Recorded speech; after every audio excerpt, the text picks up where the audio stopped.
بسم اللہ الرحمن الرحیم۔ السلام علیکم ورحمۃ اللہ وبرکاتہ۔ الحمد للہ رب العالمین والصلاة والسلام علی اشرف الانبیاء والمرسلین وعلی آلہ واصحابہ اجمعین، اما بعد۔ قبل اس کے کہ میں آج کا درس شروع کروں، اس سے قبل میں یہ وضاحت کر دوں کہ وقت کی قلت کے پیش نظر کبھی ایسا ہو سکتا ہے کہ کچھ مسائل میں کہیں جلدی کی وجہ سے مشکل ہو جائے۔ جیسے میں نے کسی درس میں یہ کہا تھا کہ حدیث جبرائیل کی طرف اشارہ کرنا چاہ رہا تھا۔ اس میں نے یہ، حالانکہ اصل حدیث اس طرح ہے کہ حضرت جبرائیل آ کے اللہ کے رسول سے پوچھے کہ ایمان کیا ہے، اللہ کے رسول نے بتایا، پھر اس کے بعد کہا کہ حضرت جبرائیل نے کہا کہ ہاں، یعنی تصدیق کی اس کی۔ اصل میں اس طرح ہے، لیکن اس کو صرف اشارہ کرنے کے لیے میں مختصر بتایا، تو اس میں کسی کو اشکال ہو سکتا تھا۔ اس کے علاوہ ایک اور مسئلہ تھا اس سے قبل، جو بدر کے قیدیوں کے تعلق سے یہ فیصلہ ہو چکا تھا۔ حضرت ابو بکر کا نظریہ یہ تھا کہ جنگ بدر میں جو قیدی قید ہو کر آئے ہیں، ابو بکر رضی اللہ عنہ کا مشورہ تھا کہ ان کو فدیہ لے کر چھوڑ دیا جائے۔ حضرت عمر کا یہ موقف تھا کہ ان کو قتل کر دیا جائے، لیکن اللہ کے رسول نے حضرت ابو بکر کے موقف کو اختیار کرتے ہوئے ان کو فدیہ لے کر چھوڑ دیے۔ اس کے بعد قرآن کی آیت نازل ہوئی کہ آپ نے جو یہ کیا اس پر یعنی سختی، اللہ کے رسول کو ڈانٹ پڑی کہ آپ کو ایسا نہیں کرنا چاہیے تھا۔ تو میں نے شاید کل اپنی تقریر میں یہ بتا دیا تھا کہ فدیہ لے کر چھوڑنے والے تھے، یعنی کچھ اور بتا دیا تھا، میں پوری وضاحت نہیں ہو پائی تھی، اس لیے اللہ کے رسول نے ان کو چھوڑ دیا تھا۔ اسی لیے حضرت عمر جب آئے تو دیکھا کہ اللہ کے رسول اور حضرت عمر یہ دونوں رو رہے تھے، تو پوچھا کہ کیا ہوا ہے، کیوں رو رہے ہیں آپ لوگ؟ تب اللہ کے رسول نے بتایا کہ اس طرح اللہ کا حکم یہ تھا، ہم لوگ فدیہ لے کر چھوڑ دیے، بعد میں یہ حکم نازل ہوا۔ تو کچھ چیزیں ایسی ہو سکتی ہیں جو جلدی کی وجہ سے یا کسی وجہ سے بھی اشکال آ جائے۔ اگر آپ لوگوں کے ذہن میں ایسے کچھ اشکالات آتے ہیں تو آپ لوگ پوچھ سکتے ہیں۔ اور یہ جو ہے ہمارے ایک ساتھی نے ہم کو، اللہ جزائے خیر دے ان کو، انہوں نے متنبہ کیا اس پر کہ آپ کو بولتے بولتے ایسے بول دیے آپ، تو ایسی چیزیں دیکھیے۔ حضرت عمر کو ابو موسیٰ اشعری رضی اللہ عنہ وہ استئذان والی حدیث، یعنی جب کسی کے گھر جائیے تو 3 مرتبہ آپ اجازت لیجئے، اگر وہ نہیں جواب دے تو لوٹ جائیے۔ حضرت ابو موسیٰ اشعری گئے حضرت عمر کے گھر اور کھٹکھٹایا دروازہ، 3 بار کے بعد واپس آ گئے۔ اس کے بعد انہوں نے کہا، حضرت عمر نے پوچھا کہ تم ایسا کیوں کیے؟ تو کہا کہ اللہ کے رسول کی حدیث ہے، کسی کو نہیں پتہ تھا، تو یعنی حضرت عمر کو، اتنے بڑے صحابی کو اس حدیث کا پتہ ہی نہیں تھا۔ تو کہا کہ اگر تم کسی گواہ کو اپنے اس حدیث پہ گواہ نہیں لاتے ہو تو میں تمہیں کوڑے برساؤں گا۔ تب مجلس میں گئے اور انہوں نے کہا کہ ایسا معاملہ ہے، تو پھر صحابہ نے کہا کہ یہ تو سب کوئی جانتا ہے، کیسے حضرت عمر نہیں جانتے ہیں؟ سب کوئی جانتا ہے، ہم میں سے سب سے چھوٹا بچہ جو ہے وہ جا کے تمہاری گواہی دے گا۔ تو ہو سکتا ہے کہ کوئی مسئلہ کسی وقت کوئی بھول جائے، بات کرتے ہوئے بھول گیا ہو، یا ایسا بھی ہو سکتا ہے کہ وہ مسئلہ اس کے ذہن میں سرے سے آیا ہی نہ ہو، ایسا ممکن ہے۔ حضرت عمر اتنے بڑے صحابی، ان کو وہ چھوٹا سا مسئلہ معلوم نہیں تھا، تو یہ ممکن ہے آپ کے ذہن میں اگر کوئی بات لگتی ہے کہ ہاں یہ غلط یہاں پہ جو بول رہے ہیں، یہاں پہ کوئی اشکال ہے، تو آپ بتا سکتے ہیں۔ آپ کو من اہدی الیہ عیوبی، حضرت عمر نے کہا کہ کوئی میری اصلاح کرے وہ میرا سب سے سچا اور اچھا دوست ہے۔ کل ہم لوگ جو جس بحث کو کر رہے تھے وہ میت کے غسل کے تعلق سے کہ کیسے غسل دینا چاہیے۔ غسل کے بعد مرحلہ آتا ہے تکفین کا، یعنی اس کو کفن کیسا پہنایا جائے، کتنا پہنایا جائے۔ کفن پہنانے کے تعلق سے سب سے پہلی بات تو یہ کہ کفن ایسا ہو جو انسان کو پوری طرح ڈھک لے، پوری طرح ڈھک لے۔ دوسرا، انسان مردوں کو کتنے کپڑوں میں کفن دیا جائے؟ 3 کپڑے۔ مستحب طریقہ یہ ہے کہ 3 کپڑوں میں ایک مرد کو کفن دیا جانا چاہیے، اور عورت کو 5 کپڑوں میں کفن دینا چاہیے۔ کفن دیتے وقت یہ خیال رہے کہ بعض لوگ کہتے ہیں کہ ہم کوئی مر گیا تو اس کو ایک دم بہترین سے بہترین کپڑا اس کو پہنائیں، مہنگا سے مہنگا پہنائیں۔ یہ چیز دنیا میں سوچنی چاہیے۔ اتنی بات طے ہے کہ نظیف ہو، صاف ستھرا ہو، اور احسن الثیاب جو سفید کپڑا ہوتا ہے اس کو سب سے یعنی محبوب کپڑا ہوتا ہے، محبوب کلر، تو اس لیے سفید کپڑا ہونا چاہیے، نظیف ہونا چاہیے، پاک صاف ہونا چاہیے۔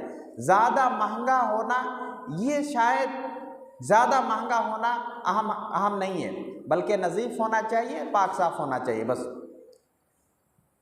کیونکہ اسے چند دنوں کے بعد اسے بیکار ہو ہی جانا ہے۔ کفن دینے کے بعد اسے خوشبو لگانا یہ مستحب عمل ہے، مردے کو خوشبو لگانا یہ مستحب عمل ہے۔ تکفین کے وقت یہ 3 چیزیں ہوتی ہے: کپڑے کا انتظام، کپڑے کو کیسے پہنانا ہے، اور پھر اسے خوشبو لگانی ہے۔ اس کے بعد تیسرا مرحلہ ہوتا ہے اس کے اوپر نماز جنازہ پڑھنے کی۔ نماز جنازہ پڑھنے کے لیے اللہ کے رسول نے اس حدیث میں کہا: من شہد الجنازۃ حتی یصلی علیہا فلہ قیراط ومن شہدہا حتی تدفن فلہ قیراطان۔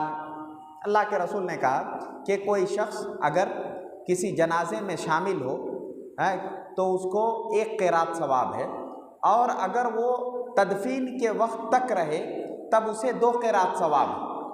قیراط کسے کہتے ہیں؟ مثل الجبلین العظیمین، یعنی بڑے 2 پہاڑ کی طرح، گویا کہ 2 پہاڑ کی طرح نیکی اسے ملے گی۔ یہاں پہ ایک سوال پیدا ہوتا ہے کہ کیا کوئی شخص اگر جنازے کی نماز پڑھا اور میت کے ساتھ گیا، وہاں کھڑا رہا، اور پھر جب تدفین ہو گئی تو وہ لوٹ آیا، تو کیا اسے ضروری ہے کہ وہ مٹی بھی ڈالے اس پر؟ قبر پہ مٹی بھی ڈالے گا تب جا کے وہ 2 قیراط کا حقدار ہوگا، یا صرف وہاں پہ رہے گا تو 2 قیراط کا حقدار ہوگا؟ اس میں صحیح بات یہ ہے کہ اگر کوئی شخص نماز جنازہ پڑھ لیتا ہے تو اسے 1 قیراط مل گیا، وہ اس کے پیچھے چلتا ہے، یعنی جنازے کے پیچھے چلتا ہے، اور وہ صرف وہاں قبر کے پاس رہتا ہے، مٹی سے برابر نہیں کرتا ہے، اس کو اپنے کندھے پر نہیں اٹھاتا ہے، تب بھی وہ 2 قیراط کا حقدار ہوگا۔ کیوں؟ اس لیے کہ ہو سکتا ہے کہ اس کی وجہ سے ازدحام بڑھ جائے قبر پہ، اور ہو سکتا ہے کہ میت جو ہے وہ کندھے پہ اٹھایا ہوا وہ شخص ازدحام کی وجہ سے گر جائے۔ ان 2 چیزوں سے بچنے کی وجہ سے وہ اس کے پاس نہیں جاتا ہے، یعنی قبر پہ مٹی ہوتا ہے نا کہ سب لوگ ایک ساتھ جمع ہو جاتے ہیں اور قبر پہ مٹی اٹھانے کے لیے دوڑ پڑتے ہیں، تو اس لیے وہ علماء یہ کہتے ہیں کہ ضروری نہیں ہے کہ وہ مٹی ڈالے گا تبھی وہ 2 قیراط کا مستحق ہوگا۔ ہاں، اگر آپ کو کچھ لوگ ایسا بھی کرتے ہیں کہ 2 قیراط کا حقدار ہونے کے لیے جلدی جلدی جا کے مٹی اٹھا کے ڈال کے چلے آتے ہیں، جنازہ پڑھ لیا اور فوراً دوڑ کے چلے جاتے ہیں قبر کے پاس، اور قبر کے پاس مٹی اٹھا کے ڈال دیتے ہیں اور پھر وہاں سے چلے جاتے ہیں۔ 2 قیراط کا حقدار مکمل طور سے ہونے کے لیے اس کی تدفین پوری طرح ہو جائے، اس وقت تک رکنا چاہیے۔ کیوں؟ اس لیے کہ اللہ کے رسول نے کہا تھا کہ اپنے بھائی کے لیے ادعو لأخیکم فإنہ الآن یسأل، کہ تم اپنے بھائی کی ثبات قدمی کے لیے دعا کرو، اس سے ابھی سوال کیا جائے گا۔ اگر سب لوگ ایسے مٹی ڈال ڈال کے بھاگ ہی جائیں گے تو ان کے لیے دعا ثبات قدمی کی دعا کرے گا کون؟ بعض لوگ یہ کہتے ہیں 4-5 لوگ 10 لوگ مٹی دیے کہ نہیں کی، ہاں مول صاحب دعا مانگو اور سب لوگ جمع ہو کے ایک ساتھ دعا مانگو، حالانکہ اجتماعی دعا کا ثبوت کہیں ملتا نہیں ہے اسے۔ ثبات قدمی کی دعا ادعو لاخیکم، تم اپنے بھائی کے لیے آپ اپنے طور سے دعا کرو کہ اللہ اس کو قبر میں ثابت قدم رکھنا۔ تو گویا کہ 2 قرات کا حقدار ہونے کے لیے وہاں رہنا ہوگا۔ مٹی اگر نہیں بھی دیتے ہیں آپ کی بقا وہاں پہ ہے، وہاں پہ رہتے ہیں پوری تجہیز و تدفین ہونے تک، تو انشاءاللہ آپ 2 قرات کے حقدار ہوں گے، اگرچہ کہ آپ مٹی نہیں ڈالیں۔ اگر آپ کو موقع مل جاتا ہے مٹی برابر کرنے کا، مٹی اٹھا کے رکھنے کا، تو یہ اور زیادہ اچھا ہے۔ اگر نہیں موقع ملتا ہے تو کوئی حرج نہیں ہے، واللہ اعلم۔ اس کے بعد نماز جنازہ میں کیا شرائط ہیں، کون سی شرطیں ہیں جو نماز جنازہ میں پائی جانی چاہیے؟ سب سے پہلی شرط تو جو میں نے کل بتایا تھا کہ نیت، کیونکہ یہ ایک عبادت ہے اور عبادت میں نیت شرط ہے۔ اس کے بعد استقبال قبلہ رخ ہو کر بھی ہی نماز جنازہ پڑھی جائے گی، اور اس کے علاوہ ستر العورہ یعنی جس پر نماز جنازہ پڑھی جا رہی ہے اور جو نماز جنازہ پڑھا رہا ہے اور جو پڑھ رہا ہے، سب کا ستر عورہ ضروری ہے، یعنی جو ستر عورہ جو پوشیدہ چیزیں ہیں ان کو چھپانا۔ اس کے بعد طہارت المصلی والمصلی علیہ، دونوں کی طہارت ضروری ہے، یعنی ایک تو جو لوگ نماز پڑھ رہے ہیں نماز جنازہ وہ لوگ بھی پاک ہونے چاہیے، اور جس کی نماز جنازہ پڑھی جا رہی ہے اس کا بھی پاک ہونا ضروری ہے۔ اس کے بعد دونوں کا مسلمان ہونا شرط ہے، جو نماز جنازہ پڑھ رہا ہے اور جس کی نماز جنازہ پڑھی جا رہی ہے، دونوں کا مسلمان ہونا ضروری ہے۔ اس کی تفصیل میں نے کل بتائی تھی کہ اللہ کے رسول نے جب عبداللہ ابن ابی کی جب نماز جنازہ پڑھائی تو حضرت عمر نے ان کو کھینچا کہ یہ منافق کی نماز جنازہ کیوں پڑھا رہے، اور اس پر اللہ کے رسول کو ڈانٹ بھی پڑی اللہ کی طرف سے۔ تو اس لیے دونوں کا مسلمان ہونا ضروری ہے۔ آپ مسلمان ہیں، کوئی کافر آپ کی نماز جنازہ نہیں پڑھا سکتا، تو دونوں کا مسلمان ہونا ضروری ہے۔ اسی طرح اس میں ارکان کیا کیا ہیں؟ نماز جنازہ کے ارکان، سب سے پہلی چیز تو قیام ہے، یعنی کھڑے ہونا ہے، اس میں رکوع سجود نہیں ہے، قیام ہے صرف۔ اس کے علاوہ تکبیرات، 4 تکبیرات ہیں اس میں، علی قول الراجح، اس میں اختلاف ہے لیکن راجح قول کے مطابق 4 تکبیرات ہیں، اور 4 تکبیرات کے ساتھ سورہ فاتحہ کا پڑھنا یہ رکن ہے، سورہ فاتحہ کا پڑھنا رکن ہے۔ پھر اس کے بعد درود شریف پڑھنا ہے، پھر میت کے لیے دعا کرنا ہے، اور اس کے بعد سلام پھیرنا ہے۔ یہ سب ارکان ہیں نماز جنازہ کے۔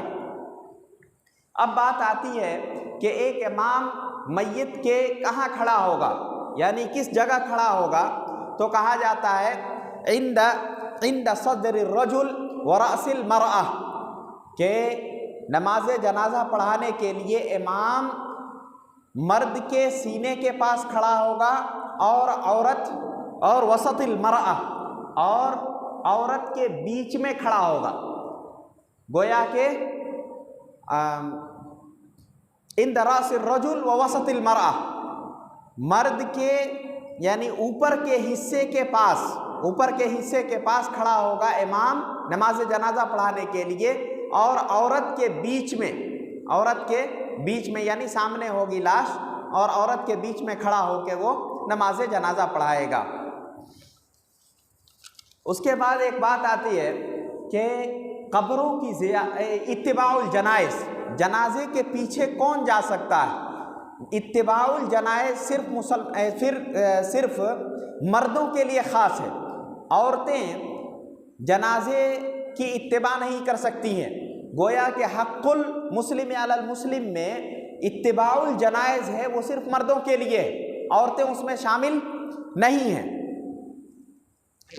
اس لیے کہ ام عطیہ رضی اللہ عنہ کی حدیث ہے، انہوں نے کہا کہ نہینا ان اتباع الجنائز، کہ ہمیں جنازے کی اتباع کرنے سے روک دیا گیا۔ اور کچھ مسائل ہیں انشاءاللہ اگلے درس میں اس کی وضاحت کروں گا۔ آخر میں اللہ تعالیٰ سے دعا ہے کہ اللہ تعالیٰ ہمیں نیک سمجھ عطا فرمائے، آمین۔ وآخر دعوانا ان الحمد للہ رب العالمین۔